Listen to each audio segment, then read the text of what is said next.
Good morning. I'd like to start with welcoming you all today to our talk with Mumz World here on Instagram. My name is Dalia Alzyod. I'm a speech and language therapist at the Lighthouse Arabia, and today we're talking back to school and anxiety. And I know it's term 2 of the school year, and we're still having lots of parents and lots of students concerned about going back to the second term of the school. Now, with back to school and anxiety, it's a topic that we often have lots of questions around in the beginning of the academic year, when children are coming back from a long holiday, long summer break, and it's expected for children to take a lot of time to adjust in the first couple weeks of the academic year. However, we are still living in an ongoing pandemic. There is lots of uncertainty and unpredictability, and we are still seeing children experiencing back to school and anxiety in the second term of school, and we're also expecting it to be again present when children return to the third term of school, as long as the pandemic is going. And today's talk, I'm going to be covering 3 main points. Number 1, I'm going to address the causes and the factors that are triggering back to school and anxiety in children. It's really important for parents to understand where this anxiety is coming from before trying to address it with their children. 2, I'm going to be talking about the symptoms and the signs. What are we looking for in our children that is telling us that my child is experiencing an anxiety related to going back to school? And when it comes to children and when it comes to mental health difficulties, those are often invisible, especially in the beginning, while the anxiety is building up. It's not always the same with physical symptoms when we clearly identify them and take action. So it's really important to understand what does this anxiety look like in order to be able to support our children and ourselves as parents and educators. And at the end, 3rd, I'm going to be sharing some practical evidence-based strategies and tips that you can equip yourself as a parent or as an educator as a toolkit for you to use whenever your child is experiencing that anxiety. Now, the same with physical health. We often say prevention is as important as intervention, and the same goes for mental health. We don't have to wait for all the symptoms and the signs to show up on our children or ourselves. It's good to also learn these kits or strategies as a parent, as an educator, even if your child is currently doing okay and they're adjusting well to going back to school, because an anxiety falls in a continuum. Some children would experience an anxiety for a couple weeks, and then they only return after a second term and they experience it all over again. So it's good to understand these signs and symptoms and equip ourselves with the tools and strategies that can support them. Now, I'm going to start with talking causes. So what is causing children to experience back to school and anxiety? First, I want to share from the WHO. They're showing that 1 in 5 children are experiencing an anxiety. That means 1 in 5 children in your child's classroom, in their gym class, or in the neighborhood, or in your compound building, and that's a big number. And since the start of the pandemic in 2019, those numbers have doubled. Psychologists are seeing lots of more children and adults and teenagers with depression and anxiety since the start of the pandemic. So those numbers are just signifying how much importance and awareness we need to understand and learn around anxiety, especially in children. So some of the causes were brought up to the front as the pandemic started, and there are some known causes for anxiety, such as social isolation, uncertainty, and parents' stress and anxiety. Now, those 3 are already known to be triggering factors for anxiety, and the pandemic has brought up these factors up to the front of the line. So those are some of the starting causes for children to experience anxiety, starting with uncertainty. Now, uncertainty, unpredictability is like food for anxiety. The more things that are uncertain and unpredictable, the more the anxiety is growing, and we usually refer to it for children, the worry monster. It's growing, it's feeding more on this uncertainty. The second point is social isolation. So children are spending less time with friends, with peers, and sometimes children who were they're growing up before the pandemic, and they were used to having lots of social gatherings and social activities, group activities within their schools or in their social life. They are now missing out on all of these, so that can be a triggering factor for anxiety. The third reason that was brought up by the pandemic is parental stress and anxiety. Now, I'm sure lots of parents would feel that they're also feeling anxious, they're also struggling or trying to manage their own anxiety and stress. And what we know from the research is that parents' anxiety and stress can be detected by their children, and it has an impact on children's mindset. Children are in that young age group, they are like sponges, so they will absorb whatever emotional contagion that is there in their household, and their parents, their father and mother, they can detect that, and in return they will tune into it, and that can also trigger an anxiety in them. So these are the things that were brought by the pandemic upfront. Now, there are some consequences for these factors that are triggering this anxiety, and those are specific to children. So children are worried whether they'll be seeing their friends, they're seeing their teachers. They're worried that school doesn't look like they know school before. And even children who grew up in the pandemic, and there's so much uncertainty. One example I would give is in the past 3 months in January, since the beginning of the second term of school, children who were doing really well in the past term suddenly are refusing to go to school. They are experiencing a lot of symptoms that are associated with anxiety. And when I tried to talk to the parents and understand what's going on, it was brought up that children are told that they're going to go to school tomorrow, physically in person. And then the night before or in the same morning, they get a notification from the school that unfortunately someone tested positive and now they have to go to distance learning. And the children would ask their parents, well, when can I go in person again? And parents don't have answers because they don't know, school doesn't have an answer. So all that uncertainty can trigger lots of worries in children when they don't know if they're going to see their friends tomorrow, if the project that they talked about yesterday is going to be tomorrow. Children are worried about going to school physically or homeschooled. So children who spend lots of time with distance learning might have a harder time adapting to physically going to school. And the other way around, when children have went to school for consecutive weeks and now they're suddenly asked to stay at home, and that uncertainty worries them a lot, and they don't know how their day's looking like. And obviously, there's physical health. Children are worried about catching the virus and getting sick. They're constantly reminded to mind their social distances. Lunch or snack time, they're not the same as before. I know lots of schools are reducing group activities. Children are not getting as much movement or PE classes as they used to. So lots of that is causing worries in children when it comes to going to school.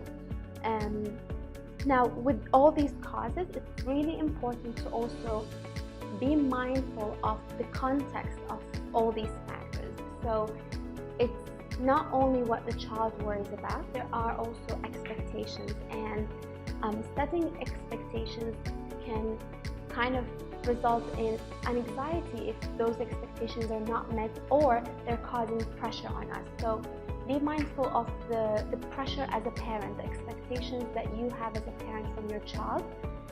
Be mindful of the school's expectations from students in this academic year, and also the children's expectations of themselves. especially with teenagers. They have a set of expectations, they have plans that they need to perform academically in a certain way, and with all these uncertainty and changes in the school, they might worry, and that can cause and trigger their anxiety. On top of all of that, I'm sure children are spending more time with screens, social media, and technology. Recent studies are showing that since the start of the pandemic, 70% increase in cyberbullying among children and teenagers because of the amount of time spent there. There are so many studies sharing some statistic about how social media time that children are spending can trigger lots of mental health symptoms. So there is a study that showed that there's a 41% increase in anxiety, and social anxiety in particular, from using social media.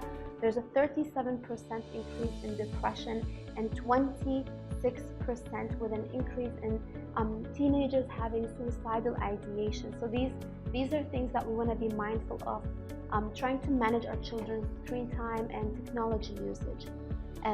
So those are the causes that are playing in the background and really triggering an anxiety in your child. And obviously they're all related to school.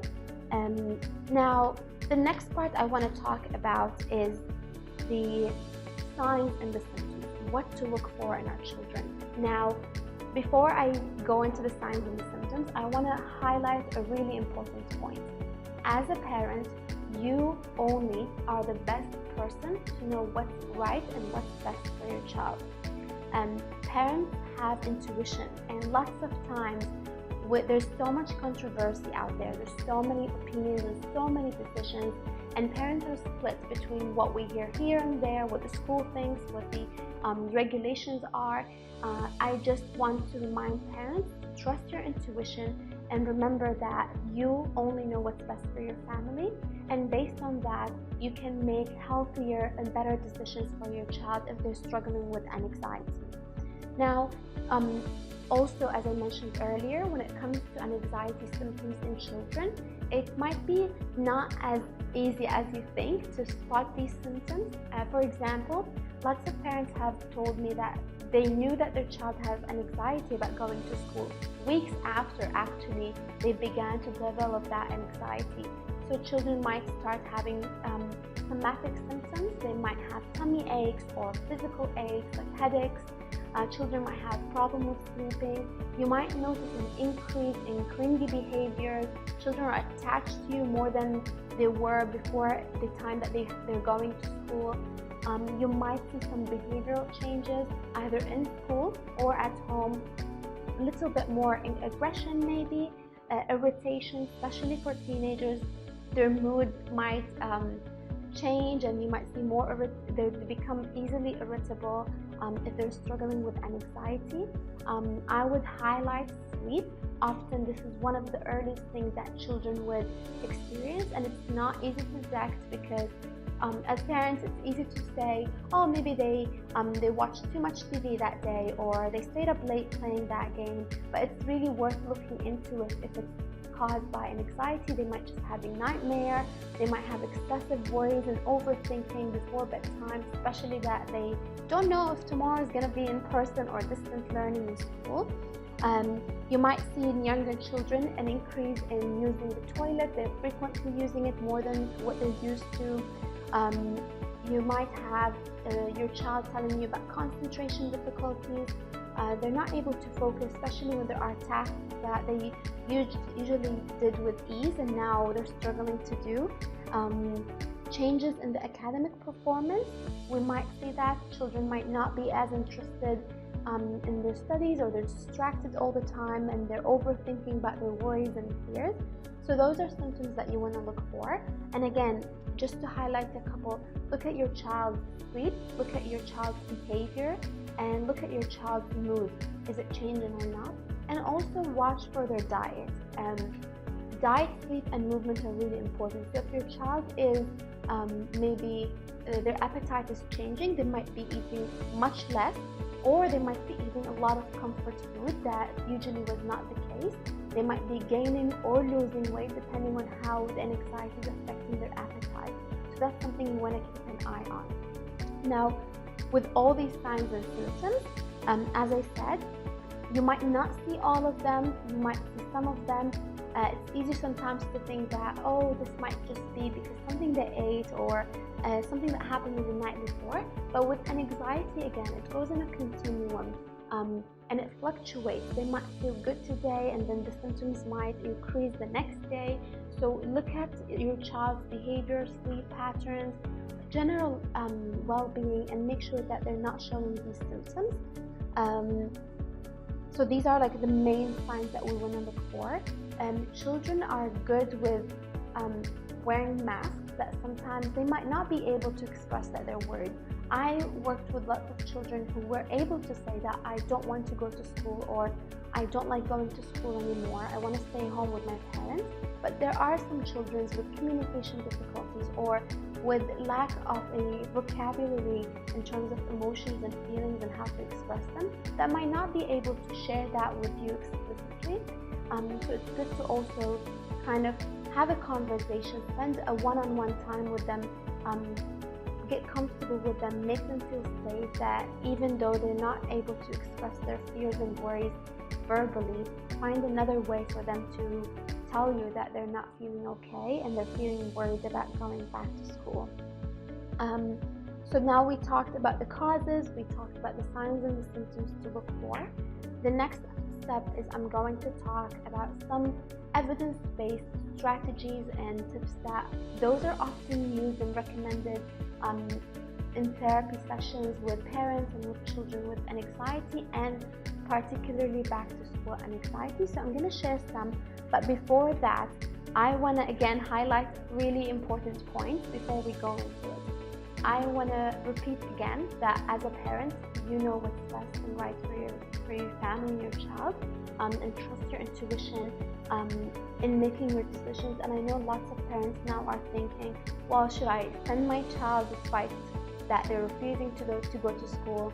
If I feel worried about their health and their safety, do I follow through and still get them to go, or do I look after them and maybe listen to what they're worried about first? So you are the best person to listen to your intuition and make the right decision for your child. And with that said, also comes judgment. So it's important to try to not judge other parents' decisions, because if every parent is trying to do their best for their children, and with all this controversy and lots of different opinions, and in the same classroom, one parent might choose a different decision than the other for their children sharing the same classroom.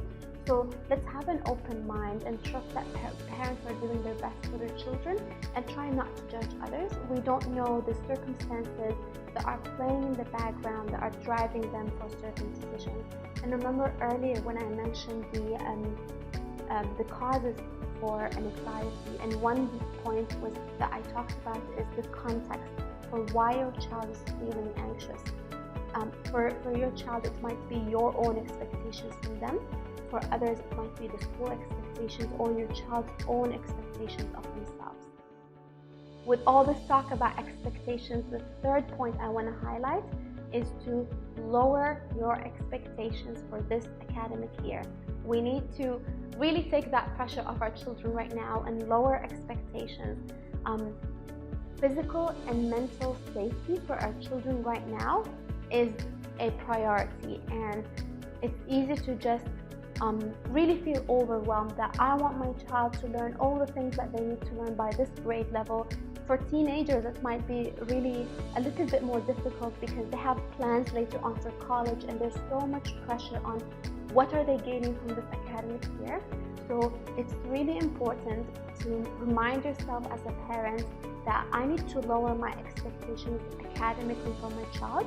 That doesn't mean that you're not encouraging them, you're not supporting them. That doesn't mean that you let them fail their classes. However, take off some of the pressure academically and be reminded that a priority for your child now is mental and physical safety. And those can have a long-term impact if we're not taking care of them more than in academic performance in one school year of their education cycle. With all that said, now I'm going to share some of the tips and strategies that are, again, they're very practical, very useful. You can kind of like mix and match of whatever works for your child. Some parents are able to use all of those with their children.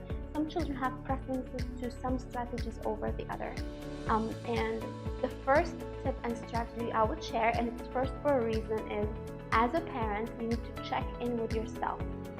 I mentioned earlier that children tune in to the parents' anxiety level. So if they feel it off you, they tune into it, and therefore they're also now experiencing your anxiety as well.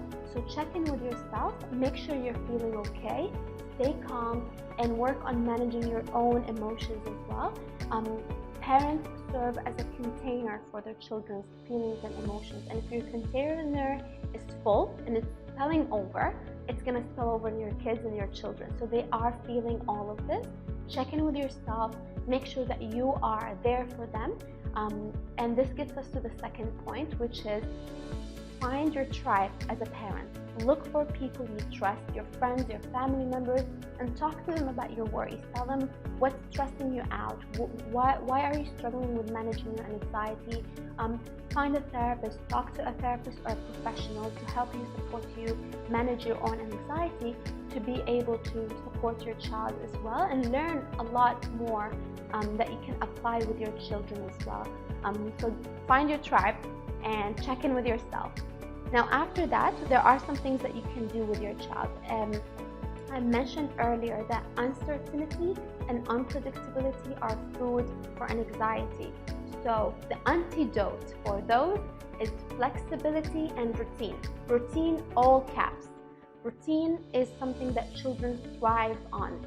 They just love routine. If you ever walked into your child's classroom, you might see timetables, visual schedules all over the classroom, and that's for a reason. Children love to know what's happening next. If you've ever been in a car ride with your child, going somewhere, and they're asking, are we there yet? Are we there yet? They love to know what's going to happen next. And anxiety is all about worry in the future. It's set in the future. It's not about the present. So when there's so much uncertainty taken around your child's environment, obviously it's going to trigger anxiety. So the antidote is routine. Make sure that you are creating routine and rituals in your child's day. You might not be able to predict and create routine and how their school day will look like, but you can definitely help them feel more grounded, have a reference point that they can go back to instead of just being worried excessively about what's going to happen next in the future. Routine can be Taco Tuesdays, can be Wednesday movie night, it can be spending one-on-one time with your child at a specific time that they like. Bedtime routine is a very important one, especially if your child is showing sleep difficulty. That's a symptom of their anxiety. So make sure they're having a calming, relaxing, and predictable sleep time routine. So routine just gives rhythm to the child's week and just helps them to go back to and feel safe again instead of just excessively worrying about the future. Another point I will also talk about is breathing. Breathing helps. I mean, I'm sure we do it all the time, but when it comes to anxiety, those symptoms that children are experiencing, sometimes they're not only mental, they're not only things that they're feeling, they can be physical somatic symptoms. So help your child learn a breathing way that supports them into calming down, bringing them from the future to the present and grounding them where they don't have to be overwhelmed by their worries. So often one popular technique is the elevator breath, and children know elevators, they love them, they like to press all the buttons. So I would say that help your child visualize or imagine that they have an elevator in their stomach, and that elevator goes up as they inhale, and as they feel it going all the way to the top, they exhale and they can visualize the elevator go down. They can do that 7 to 8 times, and I would encourage that you make that as a habit or a routine for your child, because when it comes to breathing, sometimes you want to be there to remind them. So if you incorporate it in their routine, you can do a little bit before bedtime when you know they're probably worried about what's tomorrow going to be looking like. You can also do it in the morning when they wake up to go to school. So teach them that breath, and that can be a very important tool that your child can actually take with them to school. It's something they can easily do while they're sitting in the classroom, where their anxiety is elevating, their stress hormones are going up, so they can remind themselves with that visual and help themselves breathe. It's something that's very subtle but very easy to carry as a tool wherever they go.